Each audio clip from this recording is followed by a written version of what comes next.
شاعرہ لارے کاظمی سے درخواست گزار ہوں کہ آئیں اور اپنا کلام پیش کریں۔ صاحب صدر کی اجازت سے تمہارے ہجر کے رونے سے ہٹ کے رونے تھے،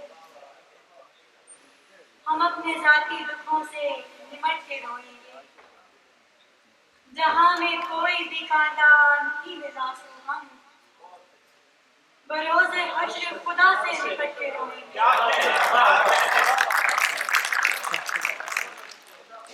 ہمیں خدا کی توجہ اشد ضروری ہے، ہمیں خدا کی توجہ اشد ضروری ہے، کسی فقیر کا کاسا الٹ کے روئیں گے۔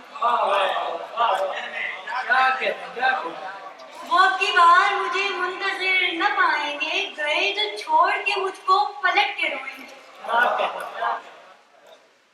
بہت شکریہ۔ اور ایک آزاد نظم ہے جو میں نے بہت پابندی میں رکھ کے لکھی ہے۔ میری محبوب دھرتی، میری ماں، تیری عصمت کی خاطر جو قرباں ہوا اس پہ میرا سلام۔ یعنی ہر اس مجاہد پہ میرا سلام کہ جس نے کبھی میری دھرتی، میری ماں کی خاطر بہایا ہے اپنا لہو، چاہے وہ جس ادارے یا شعبے سے منظور تھا۔ دوستو، ایک بچہ جو پچھلے کئی سال سے روز دروازے پہ اپنے اس باپ کا منتظر ہے کہ جو سچ کی پاداش میں لاپتہ ہو گیا، دوستو وہ بھی غازی ہوا نا، وہ بھی غازی ہوا نا، یا پھر وہ سپاہی جو عہدہ داروں کی نظروں میں اپنا تھا لیکن وطن کی حفاظت پہ جب بات آئی تو اس نے کئی گولیاں بڑھ کے سینے پہ لی، خون بہا، وہ زمین پر گرا اور اپنی پریتم کا معصوم چہرہ تصور میں لایا کہ جس سے کئی روز قبل اس نے وعدہ کیا تھا کہ میں جلد لوٹ آؤں گا، جس نے وعدہ کیا تھا کہ میں جلد لوٹ آؤں گا، اس کا دل ڈوبتا جا رہا تھا۔ پھر اس نے لرزتا ہوا ہاتھ پیشانی پر ایک طرف رکھ کے پرچم کی تعظیم کی اور بس پھر اندھیرا،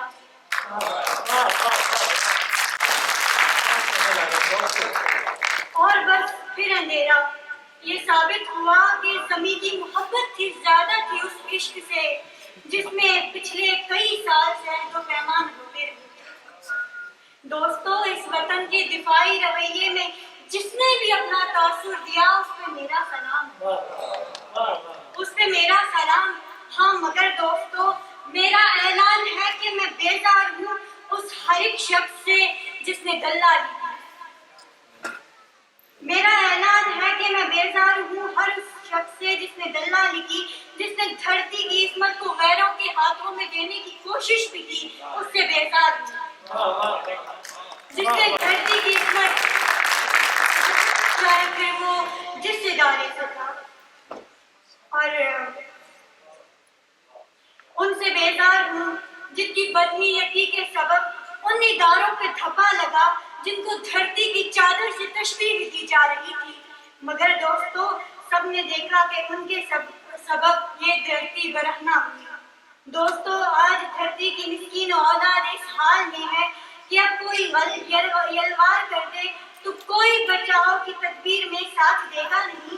اس کے اسباب میں سب سے زیادہ نمایاں یہی بات ہے، ان کو لوٹا گیا، ان کو لوٹا گیا، اتنا لوٹا گیا ہے کہ دھرتی کے مسکین بچوں کے پاس اب لٹانے کو کچھ بھی نہیں رہا، اب لٹانے کو کچھ بھی رہا ہی نہیں، اب بچانے کو کچھ بھی رہا ہی نہیں۔ اب یہ حالات ہیں ظلم سہتے ہوئے بیشتر اس جہاں سے چلے جائیں گے، جبر کو روندنے والا کوئی نہیں، اپنے حق کے لیے اب کھڑا کون ہے؟ ہاں مگر ہم نصابوں میں بچوں کو پڑھائیں گے، دست قاتل کے شایع رہا کون ہے، دست قاتل کے شایع رہا کون ہے۔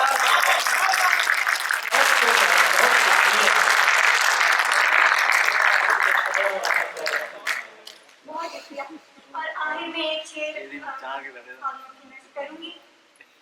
فارساؤں کے علم کیسے بیاں ہو کہ انہیں، فارساؤں کے علم کیسے بیاں ہو کہ انہیں عشق ہو جائے تو اظہار نہیں کر پاتے۔